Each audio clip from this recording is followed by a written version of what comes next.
You did say we're in unprecedented times. And so, Vicky, with that said, here in the United States, there are growing armies of opposition to DEI, diversity, equity, and inclusion. And the expectation is with the election of, or the inauguration rather, of President-elect Trump, that there'll be an entrenchment of that feeling, right, of trying to silence and marginalize our voices. What should the response of creatives be? I mean, Jimmy's talking about his work in the UK and how they're making strides. The fear here is that there's going to be a reversal. There's going to be a backsliding. So what should the response of the creative community be? Go harder.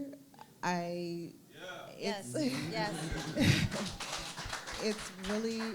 It's tiring, and I'm tired, and I'm sure we all have felt that. But I will say, the day after the election, I was way low, and I was sick to my stomach. And by the end of that day, can I curse? Absolutely. I was like, fuck this shit. Right. Nobody is taking anything from me. That's right. That my ancestors built. Yeah. I was oddly more fiercely American by the end of the day. And I love that. And I will continue with all the passion of my soul to break this monolith, to bring us together, to tell the stories, to tell the truth about this country, so that we can continue to progress. That's how I feel. We gotta fucking go harder. TJ, how do you see it? What comes next?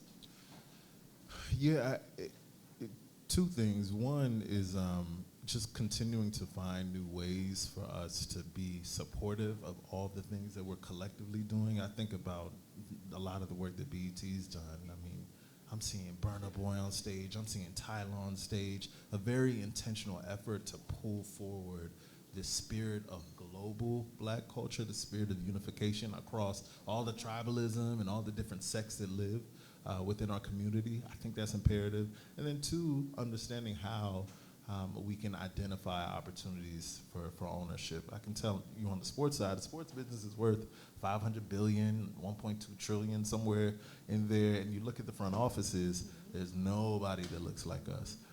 And more importantly, that information has been gatekept for a really, really long time. So what does it look like for each of us to own the responsibility of understanding the information and sharing it with each other and creating opportunities for another person to have a seat at the cap table and another person to have access to equity that may not have existed in the past.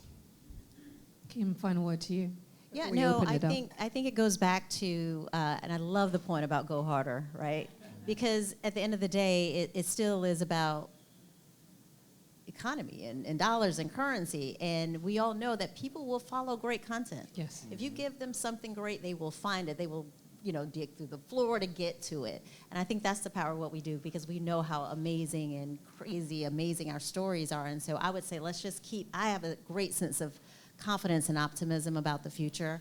And I think it's exactly this conversation. I think, to me, the unlock is a global conversation, not only in terms of just how the power of our culture, and we know all the various verticals of that, but the business of it, the content that, that's going to be made from, Africa to Saudi. I mean, they're hungry for us. And I think we have to lean into that even more so. And it's, I think, for us, and I will say, I mean, I think BET does African American culture. I don't think we do Black culture consistently, but I'm super excited about what we're doing. We're, the brand is very large in Africa. We've got a team in the UK. We've got a team in Paris. We're starting to use that content directly. And it's like, well, we need to edit this. No. Yeah.